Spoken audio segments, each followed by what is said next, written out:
love you kung aalis ka din naman. At huwag kang mag-goodbye kung babalik ka rin naman. Ayun naman. Kaya pag hindi tama ang paggamit ng I love you at goodbye, pwede mong pagsisihan.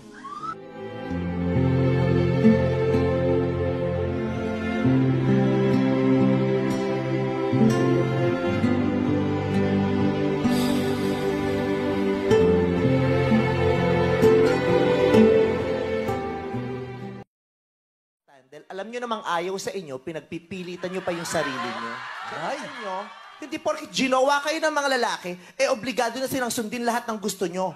Dahil tandaan nyo, jowa nyo sila, hindi nyo sila pag-aari at hindi sila disusi.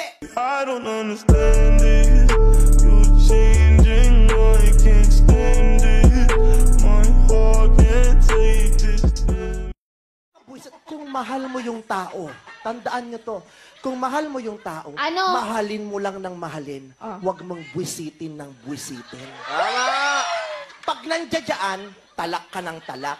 Pag nawala naman, iyak ka ng iyak.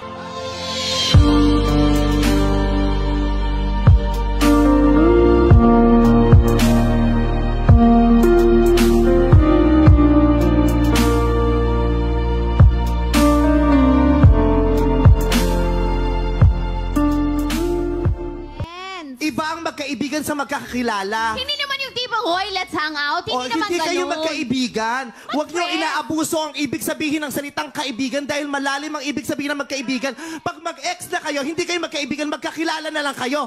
Dahil ang kaibigan, natatakbuhan mo sa oras ng problema. Ang ex mo, naging problema mo kasi tinakbuhan ka.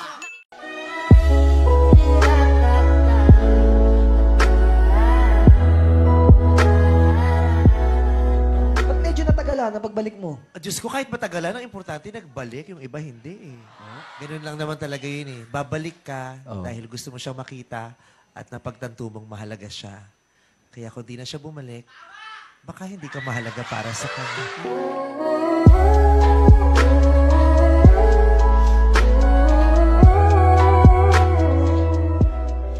Buti pa ikaw. Ako. Kung sino ba yung taong hindi mo inaasahang makaka-appreciate ng worth mo, sila pa yung magpapahalaga sa'yo. Pero yung ibang tao, kahit anong gawin mo, nakatambad na sa harapan mo, hindi pa rin nararamdaman ang presensya mo.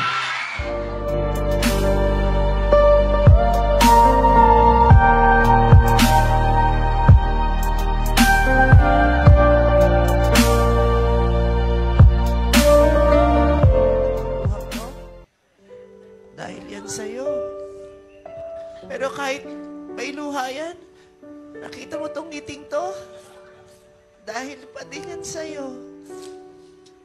Kasi kahit anong sakit ang nararamdaman ko, basta nandiyan ka lang sa harap